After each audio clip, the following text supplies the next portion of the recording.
In most criminal trials, when the jury returns a verdict, there are two possible outcomes, guilty or not guilty. But in Scotland, you may hear a third verdict, not proven.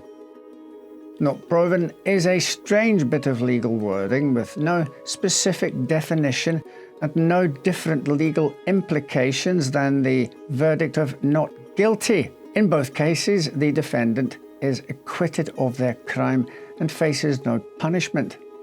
Even the history of the verdict of not proven is murky. It likely dates back to the early 17th century, where juries were used to decide whether or not specific individual facts of a case had been proven. And then judges ultimately determined whether or not the defendant was guilty.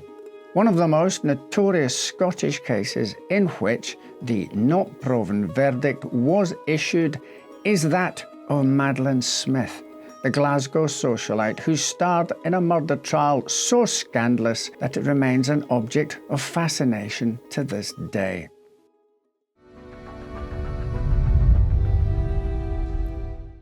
In the early morning hours of March 23rd, 1857, Emile L'Angelier stumbled into his Glasgow lodging house, doubled over in pain. His landlady helped him to bed and summoned the doctor at 5 a.m. 6 hours later, Emile was dead. Inside his vest pocket was a letter from his lover, asking him to meet with her secretly.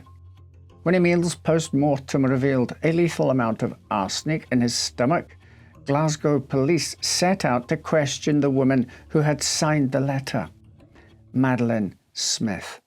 Madeleine was the daughter of the prominent Glasgow architect James Smith. The family occupied a sprawling ground-floor apartment on Blythewood Hill, one of the wealthiest parts of central Glasgow. By all measures, Madeleine was a textbook example of an upper-class young woman. She took courses at Mrs. Alice Gorton's Academy for Young Ladies in London, accompanied her parents to parties and social gatherings, and was betrothed to a wealthy merchant selected by her father. But Madeleine was not as she appeared. In 1855, when she was 20 years old, she was introduced to Emile L'Angelier, a local apprentice nurseryman. This role involved the cultivation and sale of plants and trees, a manual task seen as far below those within the Smith social circle. And though Emile was unsuitable for her in every way, Madeleine fell instantly in love. Emile's background was nothing like Madeleine's. He had been born in the Channel Islands to French parents who ran a small seed business out of their home. As a teen, Emile was sent to apprentice at a local nursery that catered to a British clientele. He learned English there and was eventually offered work on an estate near Edinburgh. When his employer died a year later, Emile was left stranded working on various estates until he moved to Glasgow in 1852. He was working as a packing clerk in a warehouse on Bothwell Street when he first spotted Madeleine, some 10 years his junior, and asked a neighbour to arrange an introduction. The pair began speaking frequently, and Madeleine's parents were fast to quash the budding friendship, forbidding Madeleine to see him any longer. If anything, her parents' disapproval only made her more interested in Emile, and the pair began an illicit secret affair, meeting unchaperoned at friends' homes, at Madeleine's bedroom window during the night, and in a wooded area near her home. The relationship was absolutely taboo. Not only was the apprentice nurseryman far below Madeleine's social class, but for a proper Victorian lady to have sexual relations with a man before marriage was unthinkable. If the affair had been discovered, her life would have been effectively ruined. To aid the secrecy of their relationship, she burned all Emile's love letters to ensure no one in the house would come across them and discover what was going on. As time went on, the seriousness of the forbidden relationship only increased, with the pair seemingly getting engaged. though this too was kept from Madeleine's parents. Their wedding was apparently meant to take place in September of 1856, and Emile did all he could to become acceptable to his fiancée's parents, to the point where he was set to take a high-paying job in Lima, Peru, until Madeleine talked him out of it.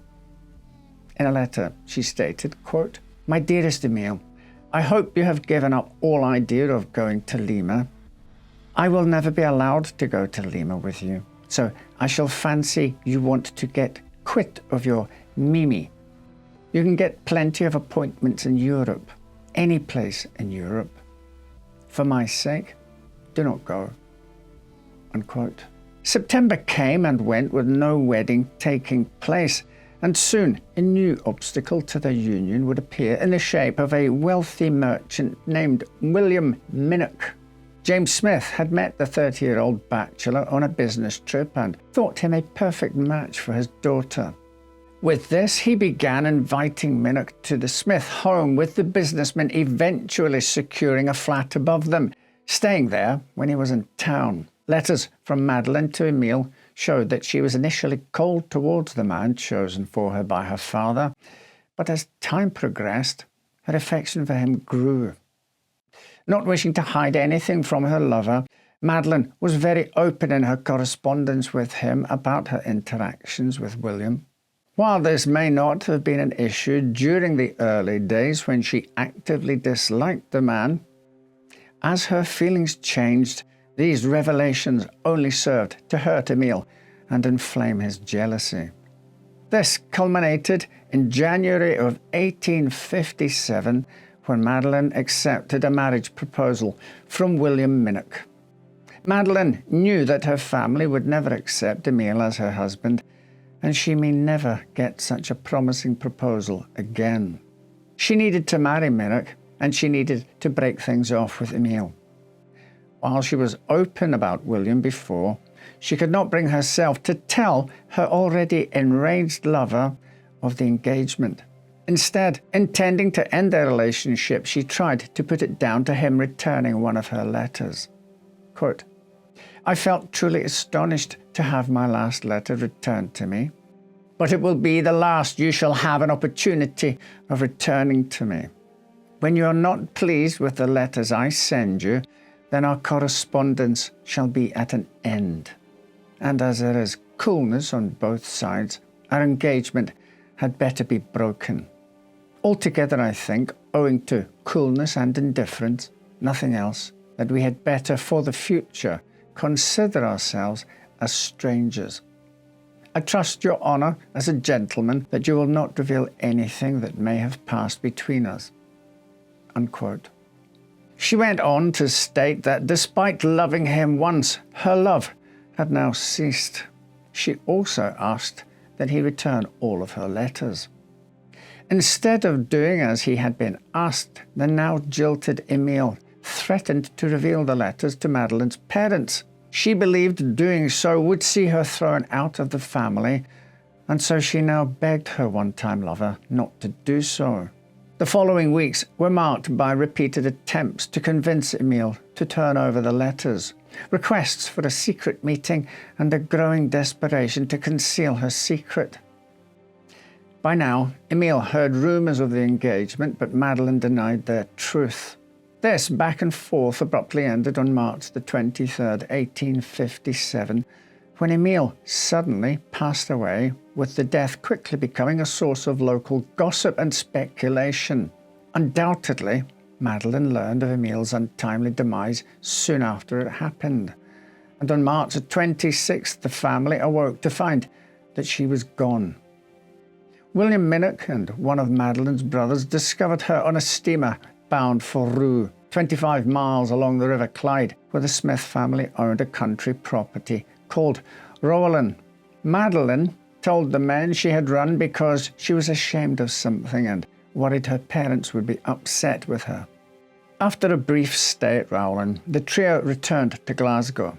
By the time they returned, the police had discovered stacks of letters from Madeleine in Emile's room and office. These, along with the results of an initial autopsy, led to the socialite being arrested and charged with murder on March 31st. Naturally, there was widespread public interest in Madeleine's trial, so much so that it was moved to Edinburgh, where proceedings began on June 30th, 1857.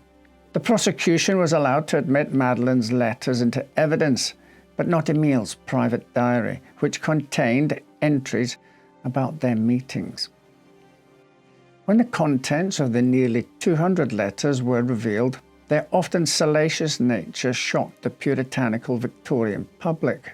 In addition to sharing details about secret late-night meetings, the letters were full of stark expressions of desire and intimacy, leaving no question as to the physical nature of the couple's relationship.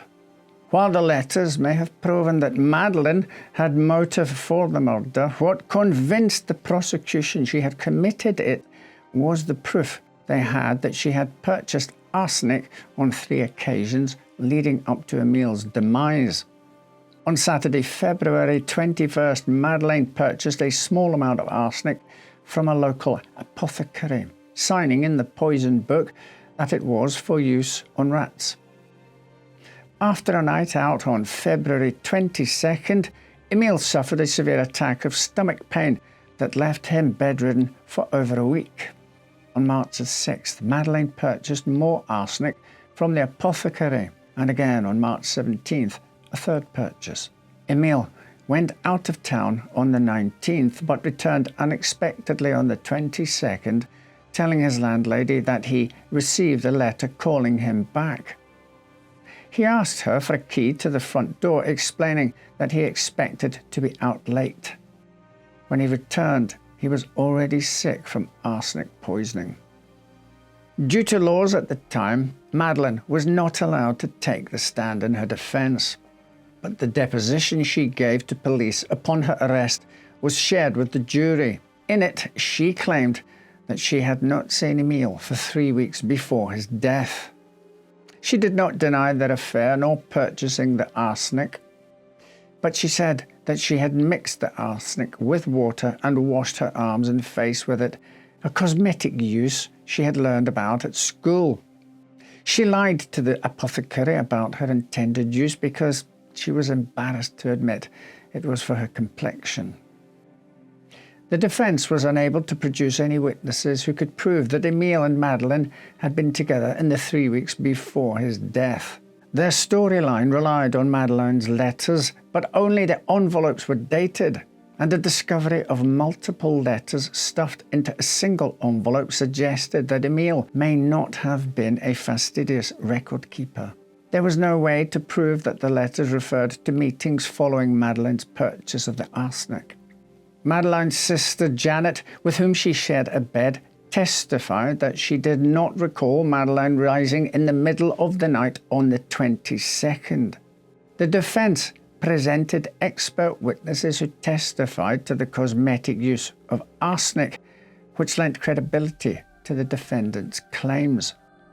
But the defense's best argument was that Emile had a known history of dabbling in arsenic and had spoken of suicide to a valet at least once. He had also spoken to a friend of wishing to seek revenge on Madeleine for choosing Minnock over him. And while there was a mountain of circumstantial evidence against Madeleine, the medical examiner had not explicitly checked to see if the arsenic in Emile's body was coloured, but did not notice that it was. At the same time, the apothecary testified that the product he sold had been coloured to prevent accidental consumption. The 9-day trial dominated the front pages of newspapers across Scotland. Crowds gathered at the courthouse each morning and evening to catch a glimpse of Madeleine, and her love letters were published for all to read. For her part, Madeleine was composed and quiet throughout the ordeal, refusing food and drink during the proceedings and showing only some discomfort when her letters were read aloud. She did not appear to mourn for her dead lover or be shocked by any of the allegations against her. On July the 9th, the jury deliberated for just 30 minutes before announcing their verdict. Not proven. The sentiment was shared by most. Madeleine Smith had killed her lover to avoid the affair becoming public, but without someone to testify to seeing them together, there was no way to convict her. Madeleine was never able to escape the stigma that followed the verdict. She left Scotland for London, eventually marrying George Wardle, the business manager of artist William Morris. She had 2 children with George, but the couple separated in 1890. After that, Madeleine's movements became a mystery.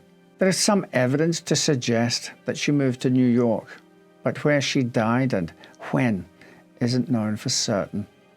Madeleine Smith's innocence is still widely debated.